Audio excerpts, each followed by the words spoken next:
오늘 이 아침에 우리에게 주신 하나님의 생명의 말씀은 신약성경 272페이지 고린도전서 8장 1절에서 4절까지 말씀입니다. 제가 1절 읽고 여러분이 2절 읽고 이렇게 한 절씩 교독하면서 마지막 절은 함께 읽겠습니다. 우상의 제물에 대하여는 우리가 다 지식이 있는 줄을 아나 지식은 교만하게 하며 사랑은 덕을 세우나니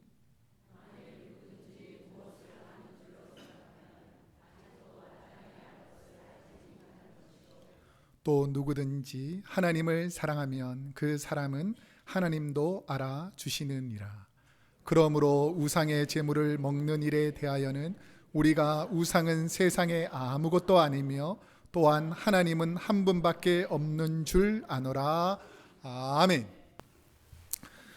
오늘은 고린도전서 8장 1절에서 4절까지 말씀을 중심으로 행복한 교회로 이루어 가려면 이라는 제목으로 하나님 말씀을 선포하도록 하겠습니다. 초대 교회에서 고린도 교회 하면 생각나는 여러 가지 사건들이 있습니다. 바울은 고린도 교회에 편지를 보내게 되는데 특별히 고린도 전서와 고린도 후서가 성경에 기록되어 있지만 성경을 해석해보고 더 깊이 들어가 보면 바울이 고린도 전서를 쓰기 전에도 고린도 지역에 편지를 썼다라는 내용들이 있습니다. 이처럼 고린도 교회에 여러 가지 어려운 상황과 힘든 일이 많기 때문에 특별히 다른 교회보다 바울은 고린도 지역에 있는 교회들에게 많이 편지를 보냈습니다. 로마서를 제외하고는 고린도 전서가 16장, 고린도 후서가 13장 이렇게 많은 성경의 말씀을 고린도에 있는 사람들에게 바울이 편지를 쓸 정도로 고린도 지역에는 여러 가지 문제들이 많았습니다. 특별히 여러 가지 문제 중에서 어떤 문제가 많았냐면 교회 안에서 파벌을 나누고 분쟁함으로 인해서 자신들의 의견들을 굽히지 않는 파당을 이루고 싸우는 일들이 생기기 시작했고, 여러 가지 교회 안에서 문제가 생기면 그 문제를 가지고 서로 내가 옳다 너가 옳다라고 다투기 시작했습니다. 그래서 고린도전서 1장에 보면 이 분쟁과 파벌에 관한 문제가 나타납니다. 그리고 2장부터 4장까지의 내용은 하나님의 지혜에 대해서 쭉 설명하면서 5장에 가보면 또 음행하는 문제에 관해서 계속해서 교회 안에서 내가 옳다 너가 옳다라고 자기 의견들을 굽히지 않았습니다. 서로 다투고 싸우다 보니까 이제 6장에 가서는 서로 고소하고 고발하는 문제, 그러니까 예수 믿는 사람들이 고소하고 고발하는 문제를 어떻게 해야 되냐라는 문제들이 생기기 시작했습니다. 미국에서 제일 많은 것 중에 하나가 뭐죠? 웬만하면 수하니까 얼마나 힘든지 모릅니다. 이처럼 고린도 교회 안에서도 서로 갈등이 생기기만 하면 상대방의 허물을 드러내가지고 세상의 법정에 가서 막 얘기하는 일들이 벌어지기 시작했습니다. 그 다음에 7장에 보면 결혼에 관한 문제들, 우리가 예수 믿는 사람으로서 어떤 결혼관을 가져야 되느냐, 이런 결혼에 관해서도 자기 생각, 자기가 옳다라고 하는 의견들을 계속해서 얘기함으로 하루도 교회가 잠잠할 일이 별로 없었습니다. 특별히 오늘 우리가 읽었던 8장에 보면 우상의 제물, 우상에게 드렸던 제물을 먹어야 되냐 말아야 되냐, 먹는 것에 대해서도 내 생각이 옳다, 네 생각이 틀렸다라고 서로 다투고 분쟁하는 일이 생겼습니다. 심지어는 성령님께서 초대교회에 은사를 주셨는데 은사 중에서 어떤 사람은 방언하는 분도 있고 통변하는 분도 있고 예언하는 분도 있고 막 여러 가지 은사가 일어나면 감사하게 받아들여야 되는데 시끄럽다 조용히 해라, 왜 방언으로 기도하느냐, 왜 방언이 어때서 그러냐, 소리 내어서 기도하라 그랬다, 이런 식으로 자신들의 의견들을 굽히지 않는 거예요. 그러니까 사도 바울이 이 교회를 생각하면서 너무너무 가슴이 아파서 여러 번의 편지와 많은 분량의 편지를 쓴 것이 바로 이 고린도 전후서의 편지들입니다. 그런데 이러한 문제들을 조금만 더 깊이 들어가 보면 어떤 것이 있냐면 지기 싫어하는 인간들의 본성이 숨어 있다는 거예요. 누군가 얘기했을 때에 어떻게 하면 문제가 다툼과 분쟁으로 흐르지 않고 잘 해결될 수 있습니까? 상대방이 나랑 조금 의견이 달라도 그럴 수 있군요 라고 그 사람을 인정해주고 받아들여주면 문제 해결되는데, 의견이 다르다고 너는 틀렸다, 나는 옳다 라고 계속해서 소리를 지르고 싸우다 보니까 분쟁이 그치지가 않는 것이죠. 최근에 리우에서 올림픽을 합니다. 맞죠? 올림픽을 하다 보면 수많은 경기들이 있잖아요. 경기를 재밌게 볼 수 있는 방법이 뭐죠? 룰을 알아야 됩니다. 룰.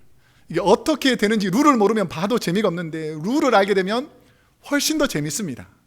그런데 그것보다 훨씬 더 재밌을 때가 있어요. 언제인 줄 아세요?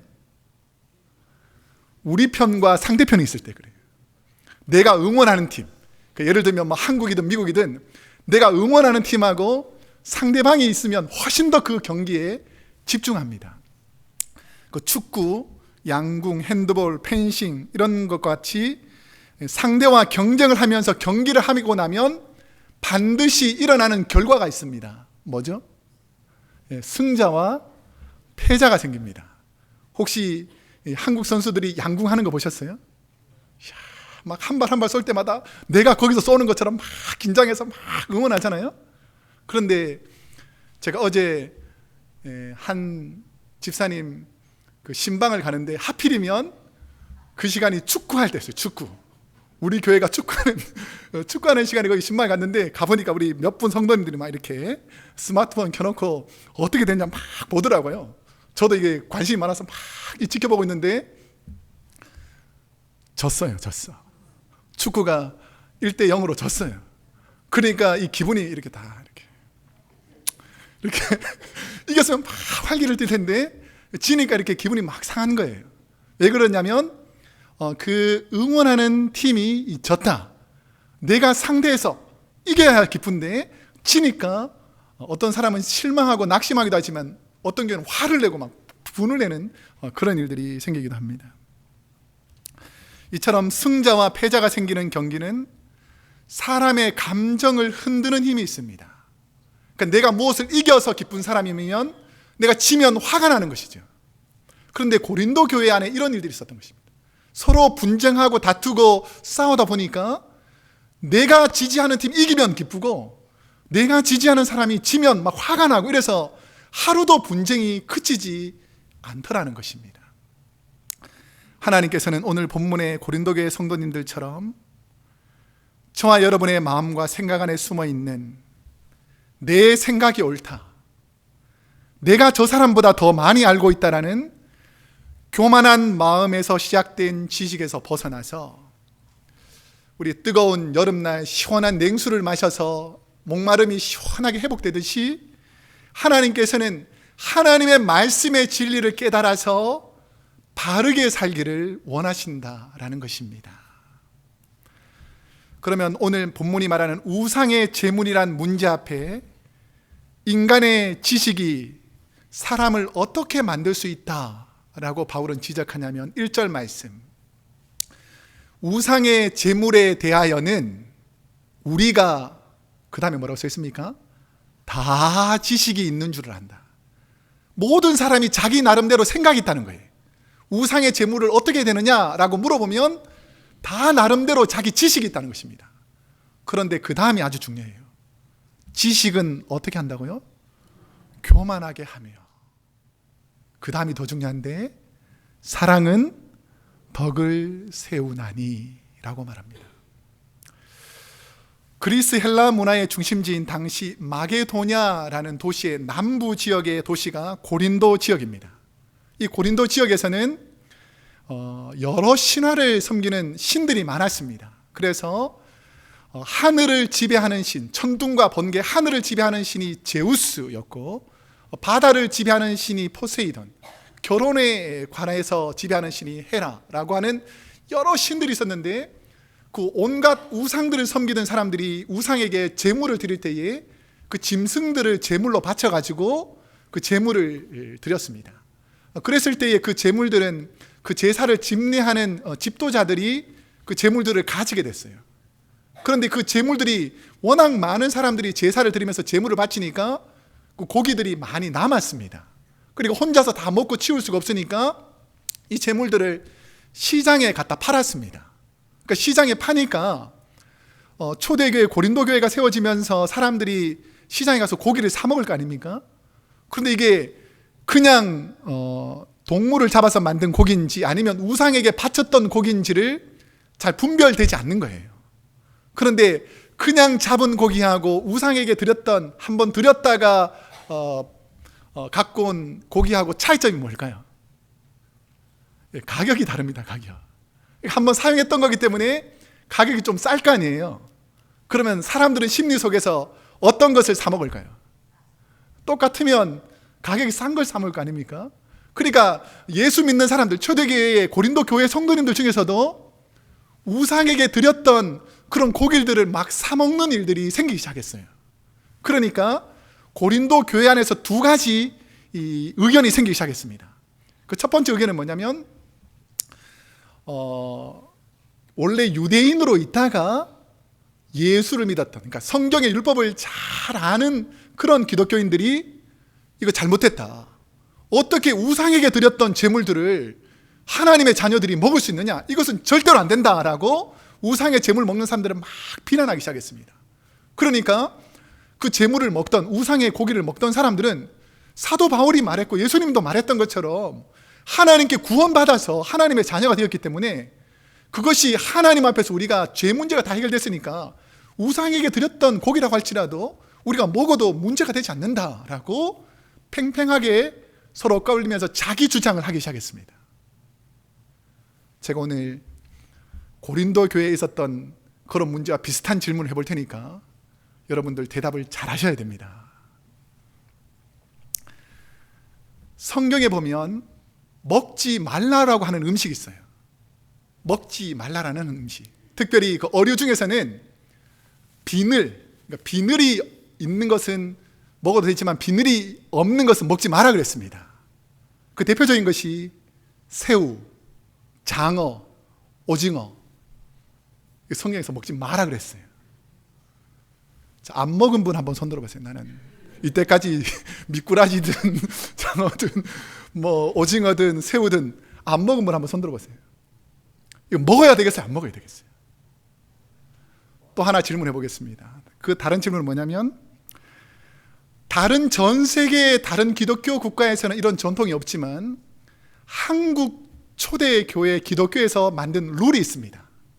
예수 믿는 사람들은 술하고 담배는 먹지 말자, 피우지 말자, 이렇게 결정을 했어요.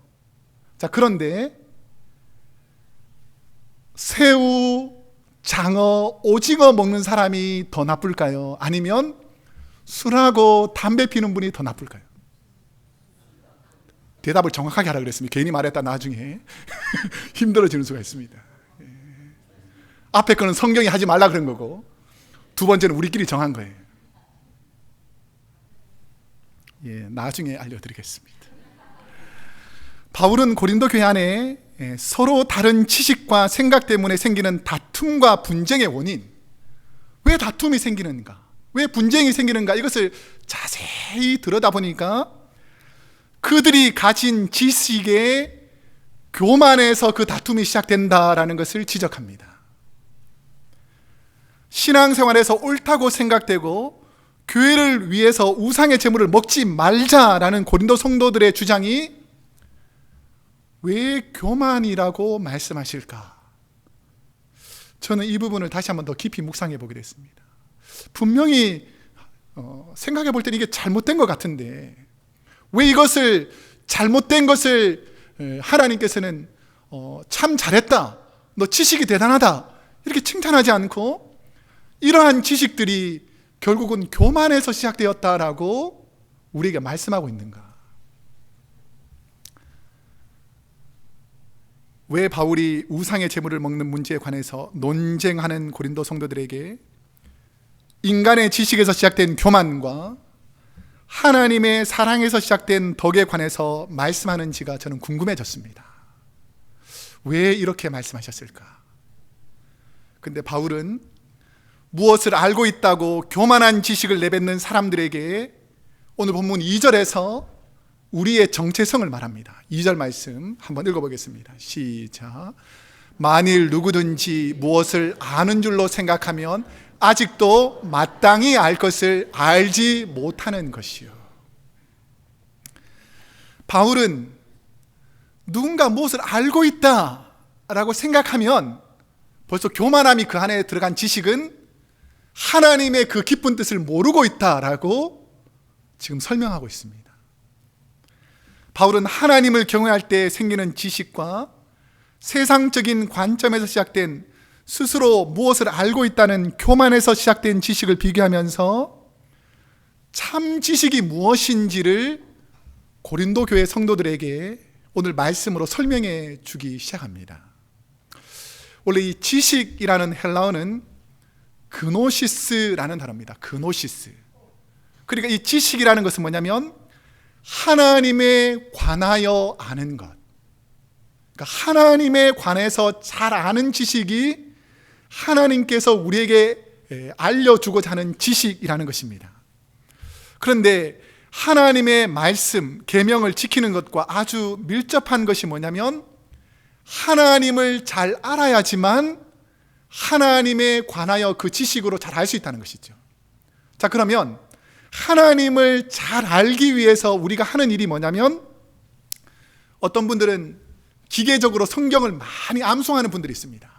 그래서 나는 하나님을 잘 안다라고 말하기도 하고, 어떤 분들은 나는 설교를 많이 듣기 때문에 하나님의 뜻을 잘 안다고 생각하는 분도 있습니다. 어떤 분들은 내가 매일 성경을 읽기 때문에 하나님의 뜻을 잘 안다고 말하는 분도 있습니다.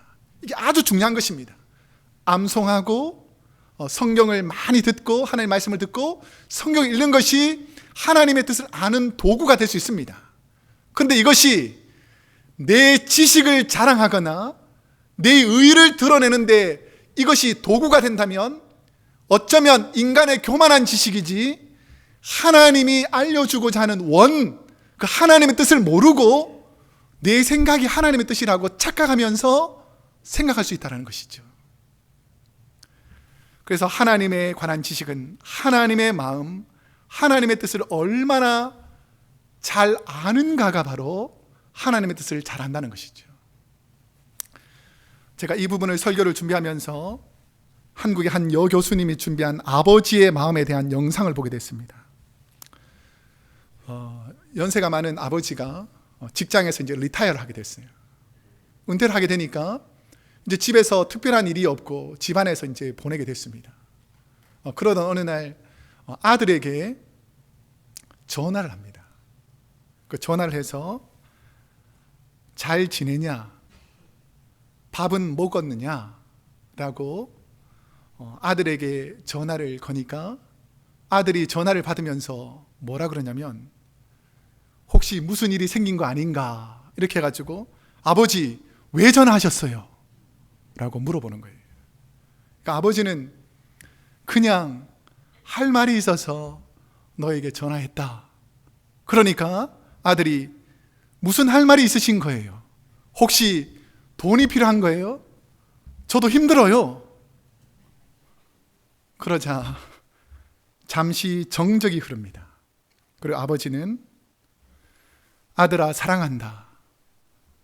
보고 싶어서 오늘 그 말을 하려고 잠시 전화했다. 그리고 아버지는 조용히 전화를 끊으셨습니다. 잠시 후에 며느리가 전화가 왔습니다. 약간 격양된 억양으로 아버지 도대체 저희 남편에게 무슨 말씀을 하셨어요? 약간 화가 난 채로 얘기하는 거죠. 그러니까 왜 무슨 일이 있냐라고 물어보니까 남편이 아버지 전화 받은 후에 1시간째 방 안에서 울고 있어요 라는 말을 듣습니다. 아들이 아버지의 마음, 그 깊은 뜻을 알지 못하고 행동한 것이 안타깝고 부끄러워서 지금까지의 불의한 삶을 되돌아보니 미안하고 죄송해서 눈물을 흘리고 있었던 것입니다. 저와 여러분이 함께 신앙생활하는 우리 크로스웨이 교회를 향한 하나님의 뜻이 무엇이겠습니까? 저는 오늘 말씀을 다시 묵상하면서 교회의 여러 가지 상황과 문제 앞에서 자신이 경험한 지식과 지혜가 옳다고 생각하는 저와 여러분에게 하나님의 뜻을 알고 성도님들을 서로 바라보는 자세가 필요하다는 것이죠. 내가 생각하는 게 옳지 않을 수가 있습니다. 내가 바라보는 것이 항상 옳지 않을 수가 있습니다. 내가 경험한 지식과 모든 것이 어쩌면 아버지 뜻과 정반대일 수도 있습니다. 근데 우리는 나와 생각이 다른 수많은 사람들에게 너가 틀렸다, 너가 잘못했다 라고 하나님 앞에서 다투고 분쟁할 때가 종종 있더라는 것입니다. 저와 여러분 앞에 있는 수많은 문제들 앞에서 어떻게 하나님의 뜻을 알 수 있을까요? 오늘 본문 3절에 그 해답을 말합니다. 한번 읽어보겠습니다. 시작. 또 누구든지 하나님을 사랑하면 그 사람은 하나님도 알아주시느니라. 아멘. 하나님을 사랑하면 하나님께서 알아주신다라고 해석하기 쉬운데, 여기서 하나님을 사랑하면 이라는 이 조건절이 아닙니다. 이 사랑하면이라는 단어는 에이 아가파라는 것인데, 이 에이 아가파라는 것은 조건절이 아니라 하나님에 관한 지식, 그분의 뜻을 알고 사랑하는 사람을 하나님이 알아주신다라는 의미입니다. 그러니까 사랑하면이라는 의미는 뭐냐면, 내가 하나님을 사랑하기 때문에 하나님이 나를 인정해 주신다는 뜻이 아니라, 하나님을 사랑하는 마음이 하나님의 뜻이 무엇인 줄 알고 사랑하는 그 사람이 바로 하나님 앞에서 인정받는 사람이다라는 것을 말해주는 것이죠. 그러니까 내가 말하고 행동하는 이 주장이 하나님 앞에서 옳지 않을 수 있다는 것입니다. 하나님을 진짜 사랑하는 사람은 하나님의 뜻대로 사랑하는 사람이다 라는 것을 깨닫게 된다는 것이죠. 그러니까 내가 지금 이 말하고 행동하려고 하기 전에 이게 하나님의 뜻인가를 먼저 생각한다는 것입니다. 내 옳은 의견, 내 주장을 먼저 말하지 않고 이게 하나님께서 기뻐하시는가를 먼저 생각한다는 것이죠. 신학자 켈빈은 하나님을 사랑하여 하나님의 지식을 깨달은 성도들의 모습에 대해서, 하나님을 사랑하는 성도는 그 주위의 사람들에게 하나님의 뜻을 품고 하나님의 뜻을 주위 사람에게 전하는 사람이다 라고 해석합니다. 그 지난주 한국 여자 양궁 단체전 금메달과 개인 금메달 2관왕을 차지한 장혜진이라는 선수가 우승 직후의 인터뷰를 통해서 장혜진 선수가 평상시에 좌우명으로 삼고 있는 것이 무엇인지를 그 아나운서가 이렇게 말해줬어요. 제가 이거 듣다 보니까 이 장혜진 선수의 늘 마음속에는 이런 것이 있다는 것입니다. 내게 능력 주시는 자 안에서 내가 모든 것을 할 수 있느니라. 더 깊이 들어가보면 내게 능력 주시는 하나님 안에서 내가 모든 것을 할 수 있습니다 라고 말했는데, 이 장혜진 선수가 올림픽 나오기 전에 사전 인터뷰에서 기독교 방송에서 또 자신의 간증을 합니다. 하나님의 자녀가 세상 속에서 하나님의 능력으로 승리하여서 그분이 얼마나 위대하신지를 저는 이번 올림픽을 통해서 보여주고 싶습니다. 이 표현을 통해서 무엇을 말하냐면, 나는 부족하지만 하나님의 능력이 얼마나 강한지를 부족한 나를 통해서 하나님께서 보여주시길 원합니다라는 하나님의 뜻을 알고 이렇게 말한 것입니다. 저는 장혜진 선수가 금메달을 딴 것도 참 대단하고 칭찬해주고 어리지만 존경스럽지만, 그보다 더 큰 것은 주님을 믿는 자매의 삶의 목표가 하나님의 뜻을 알고 하나님의 영광을 위해서 살려는 마음, 그 마음을 하나님께서 긍휼히 여기시고 그 자매에게 귀한 선물을 주셨다라고 저는 믿습니다. 저는 우리 크로스웨이 성도님들과 우리 자녀들에게 이런 하나님을 경외하는 지식, 하나님의 뜻이 있기를 축복합니다. 하나님을 경외하는 지식을 가진 사람은 하나님의 뜻, 하나님의 마음, 지식, 생각을 품고 살아가게 되는 것이죠. 그러면 이 우상의 제물과 같은 논쟁과 분쟁이 생겼을 때에 고린도 교회 성도들에게 어떻게 해야지 사랑의 덕을 만들어내어서 행복한 교회가 될 수 있는가? 바울은 그 해결점을 13절에서 이야기합니다. 한번 읽어보겠습니다. 시작. 그러므로 만일 음식이 내 형제를 실족하게 하면 나는 영원히 고기를 먹지 아니하여 내 형제를 실족하지 않게 하리라. 아멘. 이 본문의 실족해라는 헬라는 스칸달리제이라는 단어입니다. 이 스칸달리제이라는 단어는 올가미의 덫을 잠그는 나무를 가리킵니다.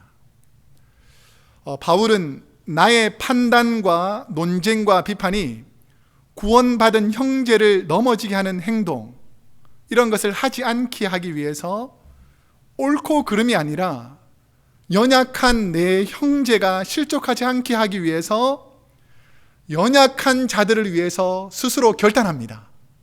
무엇을 결단했죠?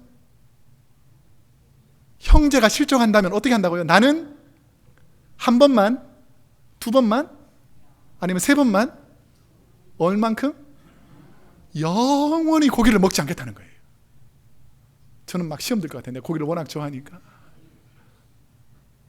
한번 옆 사람에게 한번 생각해 보세요. 누군가 싫어하는 일이 있어서 그 사람들에게 방해가 되기 때문에 나는 그 사람을 위해서 영원히 그러한 행동을 하지 않겠다. 그 사람이 실족하고 넘어지는 것이 내 마음이 너무 아프기 때문에 내가 충분히 고기 먹고 싶고 내가 너무나 누리고 싶지만 그 연약한 자가 실족하는 것을 내가 방지하기 위해서 내가 영원히 그렇게 행동하지 않겠다라고 결단할 수 있겠습니까? 일부랑 비슷한데 아멘을 이렇게 안 할 수가 있습니까? 이때는 아멘 하는 거예요. 아멘. 다시 한번 여쭤볼게요. 내가 누리고 내가 뭐 아무것도 할 수 있지만 연약한 자가 실족한다면 나는 이 행동을 영원히 하지 않기로 결단할 수 있겠습니까? 결단하셔야 합니다. 내가 누리는 이 내 생각, 내 의견보다 더 중요한 것은 혹시나 내가 이렇게 행동했을 때 누군가 연약한다면, 넘어진다면 나는 그 연약한 사람을 위해서 영원히 하지 않겠다. 이게 바울이 고린도 교회에게 하고 싶은 말입니다. 내가 똑똑하다, 네가 옳다, 내가 생각에는 이것이 맞다, 이렇게 많은 자기 주장과 자기 소리를 내는 시간 동안에 누군가 연약한 자가 실족하여서 넘어질 수 있기 때문에 나는 내가 옳고 똑똑하고 알지만 그런 말을 하지 않기로 결단한다. 이게 바로 하나님의 뜻이다라는 것을 말씀해 주시는 것입니다. 혹시 저와 여러분 주위의 형제 자매를 위해서, 가정의 배우자와 자녀를 위해서 내가 손해보더라도 다툼과 분쟁을 하지 않기 위해서 결단해야 할 것이 무엇인가 한번 다짐해 보겠습니다. 자, 지금 여쭤볼 거니까 마음에 확신을 가지고 아멘 이렇게 하셔야 돼요. 아멘. 믿음을 가지고 우리 남편 여러분에게 먼저 물어보겠습니다. 나의 사랑하는 아내와 배우자를 위해서 충분히 잘못해서 소리를 크게 지를 수 있음에도 불구하고 하루 3번 이상 화내거나 소리 지르지 않기로 결단하십니까? 지금 무슨 뜻인지 몰라가지고 가만히 있는 분이 몇 분 있는데 남편분들 아멘 하라니까요. 아멘. 모르더라도 아멘 하면 되게 돼 있어요. 다시 한번. 남편을 위해서 바가지 끌고 소리 지르지 않을 수 없는 그런 너무너무 힘든, 참기 힘든 상황이라 할지라도 아내와 자녀를 위해서 하루에 3번 이상 소리 지르지 않기로 남편분들 결단하십니까? 예, 결단하셔야 합니다. 결단하고 신앙생활하는 거하고 그냥 아무 생각 없이 신앙생활하는 것은 전혀 다르죠. 이제 아내 여러분에게도 한번 여쭤보겠습니다. 내가 남편과 자녀에게 충분히 잔소리할 수 있는 이런 심각한 잘못을 했음에도 불구하고 하루에 3번 이상 잔소리하거나 삐지지 않기로 결단하십니까? 좀 더 크게 예, 충분히 큰 것 같습니다. 제가 볼 때는 결단이 중요합니다. 결단. 내가 무의식 중에 습관적으로 하는 여러 가지 잘못들이 많습니다. 근데 그것들을 누군가 연약한 사람은 넘어지고 실족할 수 있는데 내가 결단하면 하나님께서 그 문제를 풀어주시는 것입니다. 바울은 충분히 고기를 먹을 수 있었고 연약한 자들을 신경 쓰지 않고 내가 하고 싶은 일들을 다 할 수 있는 사람이었습니다. 그렇지만 율법과도 무관하고 하나님과의 명령과도 무관한 자신 스스로 자신의 삶을 절제하는 내가 영원히 고기를 먹지 않겠다라고 결단함으로 교회의 화평이 평화가 이루어진 것입니다. 예수님을 믿는 저와 여러분의 모습, 성경이 말씀하는 율법적 지식과 세상적인 경험도 중요하지만 때로는 주님처럼 연약한 자들 편에서 내가 손해보는 곳에서 세상을 바라보는 덕을 세우는 사랑이 행복한 교회를 만들어가는 것입니다. 이제 말씀을 맺겠습니다. 어느 가정, 어느 교회, 세상적인 지식으로 따져서 문제를 삼으려고 하면 문제가 없는 가정과 교회는 이 세상에 한 곳도 없습니다. 그런데 문제와 논쟁과 다툼이 가정에서 혹은 교회에서 일어날 때에 행복한 가정과 교회를 이루려는 저와 여러분은 덕을 세우는 선택, 하나님을 위해서 내가 연약한 자들 편에서 결단하는 선택, 그것이 화평과 아름다운 교회와 가정을 만들어 가는 것입니다. 되돌아보니까 제가 우리 크로스웨이 교회 온 지 만 3년이 되었습니다.